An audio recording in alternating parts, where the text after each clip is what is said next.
last so long in this weather. I heard from Eric Reed, he goes, he's the president of Gun Rights Across America. On behalf of him and the rest of the board of directors, thank you for making this an amazing year. And he told me they were expecting 1,000 people in Austin, Texas. I said, what's the weather going to be like? He said 72 and sunny. I said, yeah. I said, but here in Pennsylvania, it's going to be 20 degrees and the hardcore will show up.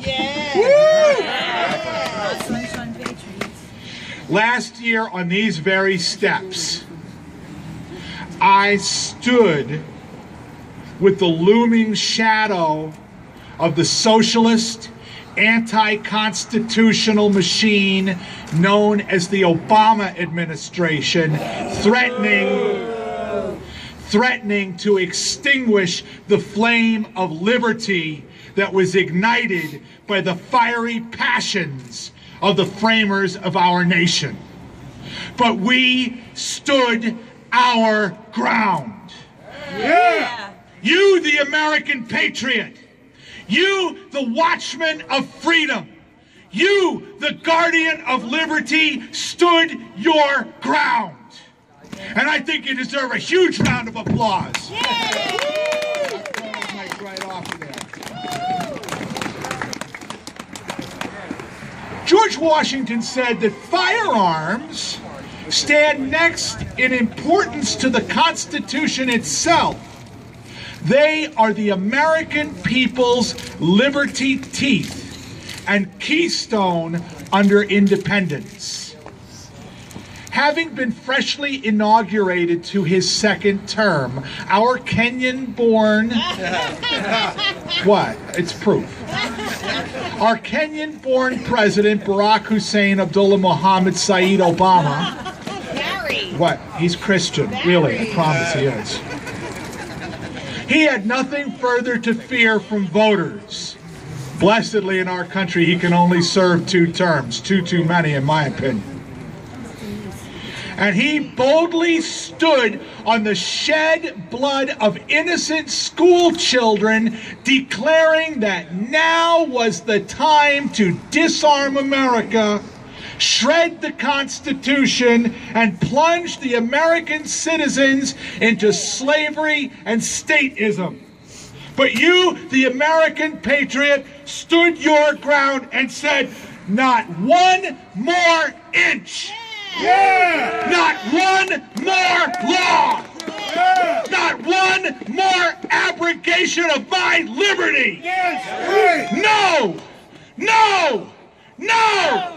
Hell no. Hell no. We bared our teeth and we protected the Constitution.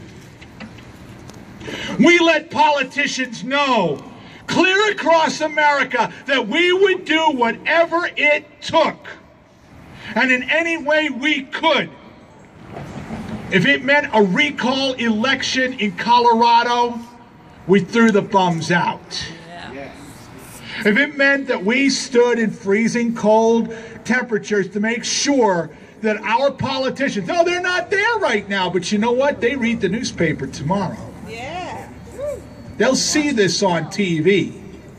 We're not wussies. If it meant that we lit up their phone lines and jammed their email boxes to let them know what the majority of Americans felt, then that's what we did. Now, a lot of politicians got it. Some did not. They will have a clearer understanding of what we meant in the fall elections in 2014. Can you imagine how bad poor old Pat Toomey must feel right now, knowing that he will only ever serve 1 term as a United States Senator? But I have good news for Pat. He will continue to serve. Fries with that. Vote. You know, as a wonderful example, I got some quotes here, that's why I got to keep going back to my notes. A wonderful example in Butler, Pennsylvania, just to the west of here. The incumbent mayor, Margaret Stock, a member of Michael Bloomberg's anti-gun coalition, Mayors Against Illegal Guns, was ousted soundly in favor of a pro-gun, pro-Second Amendment retired police officer, Tom Donaldson. Yeah. Interesting, in Butler, they had not even had a second party candidate since 2005. It's been democratically held for as long as anyone can remember, and the Republicans, the conservatives didn't even bother to run. This time, we stood our ground. Yeah. And in Pennsylvania, we will continue to stand our ground. Yeah. Noah Webster said, before a standing army can rule, the people must be disarmed, as they are in almost every country in Europe. Imagine that, he said that 200 and change years ago, and how much worse has it gotten now? You can't even own a gun in England. Even at the shooting range, it's just nobody. You can't do what you're doing here. We must continue to stand our ground. Do not think for a moment that the likes of Joe Biden, Dianne Feinstein, Mike... I know, I'm supposed to pause after I say Dianne Feinstein so you can boo. So Dianne Feinstein, Michael Bloomberg, and my very favorite, Eric Fast and Furious Holder, are resting even for a moment. Now watch this. They are currently militarizing our police. Yes. You know, because of drug dealers. They're militarizing the DHS because of terrorists. It's because of terrorists. 9/11 was the inside job.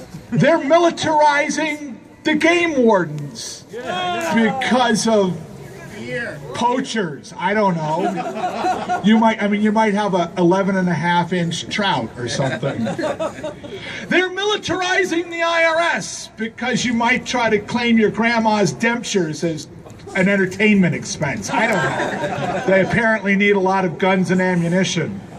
They're even militarizing the Social Security Administration because there's at least one grandpa standing right now in Harrisburg, Pennsylvania that will not let himself be disarmed. Is anybody with this grandpa right here? The heck are they thinking about? They're not. They want your guns, and they're creating a police state to empower them to do so. And the only thing that prevents Washington from sending patriotic Americans like you to FEMA internment camps is the sure knowledge that the very same patriots are armed and know exactly which direction to point the muzzle of their gun. Yeah. Gun control, it means being able to hit your targets. Wendell Phillips, and if you don't know who this is, look him up, he's an amazing guy, said that eternal vigilance is the price of liberty. No truer words were ever spoken, because the enemies of liberty continue to lurk and plot, awaiting the next tragedy to push their agenda. They say that their real intent is to reduce crime and to save lives. Well, let's look at some real facts. This is where all the news media guys shut your cameras off because you don't want to hear this. According to a recent Pew Research study, and by the way, that's actually a pretty liberal organization, murders by gun in the United States have dropped 48% since 1993. Non-fatal violent crimes with guns have dropped a staggering 75% in that same time period. Overall violent crime in the United States is down 32% since 1993. And there is only one major difference in the gun laws between 1993 and right now. And that is that in 1993, there were 20 states that were shall issue states. Today it's 44. The real facts show that more guns equal less crime. More gun control equals more crime. And if you take a look at the hard numbers of where the majority of violent crimes and murders are committed, names like Washington, New York, Boston, Annapolis, and Newark, New Jersey stand right to the front of the list. Philadelphia. And just guess what? They have the most restrictive gun laws in the country. If the criminal does not think you are armed, he has nothing to fear from you. If he thinks that you might be armed, he'll go somewhere else. I mentioned England before. You know what? No, they don't kill each other with guns. Congratulations, Piers. You got that one right. Because they don't have to. They could beat you to death with a lead pipe just as easily. What's a 65-year-old man going to do against a young thug with a lead pipe except for die? Right, exactly. Exactly. But because of men and women like you who have decided to stand your ground, to hold the line against the likes of Mike Bloomberg and his mayors against ill-conceived gun laws, Shannon Watts, and I want to thank those for telling me that it was not Shannon T. Watley. I kept mispronouncing it. It was terrible. From Mothers Who Demand Some Action. And Shira Goodman from Ceasefire, Pennsylvania. You know what? Right now, they literally have to sneak in any time that they have any kind of a rally or a bus trip. Do you want to know why? Because if they announce where they're going to be, we show up. They got to sneak in like thieves in the night. They know that if they advertise that you, the red-blooded American gun owner, will meet them there to counter-protest, and that you'll make sure that the voice of the majority of Americans is heard. Woo. Now, I personally made sure that every news outlet in the eastern half of Pennsylvania and in Harrisburg was invited to come to this rally. We widely publicized it everywhere. So right now, I would like to invite Shannon Watley, or Watts, to come. Oh, they didn't show up. Ceasefire PA, are you here today? Not so much. This proves one thing. Patriots stand and cowards cower. Yeah. Together we have put the gun grabbers on notice. We will stand our ground. Yeah. Now, just by a show of hands, internet drama apropos, who here in the crowd is exercising their right to keep and bear arms right now? Come on, but if you're open carrying and your hand's not up, shame on you. Come on!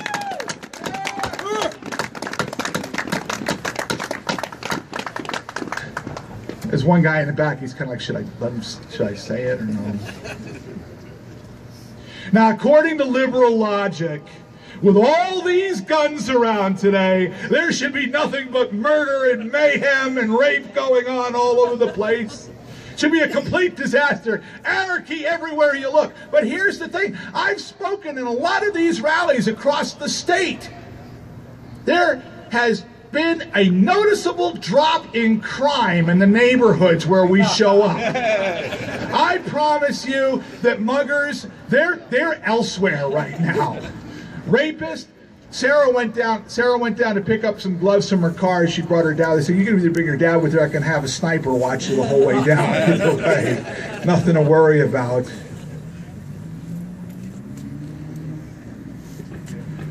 As a matter of fact, the incidence of any crimes committed during a pro-gun rally. Oh, wait.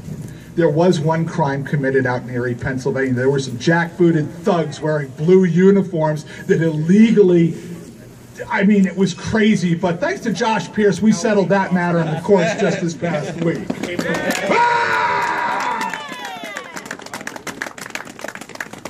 Calvin Coolidge, you know, you just don't get any Calvin Coolidge quotes at gun rallies. There is no substitute for militant freedom. The only alternative is submission and slavery. So my question for you today is, will you submit? No. No. Will you give up your guns? No. Will you submit? No. Will you submit? No. Will you submit? No. You know what? We're not going to give up our rights, and we're not going to go quietly into the night. We will stand our ground, and to all those who are trying to come and take our guns, we say, Mullen Lobby, come and get them!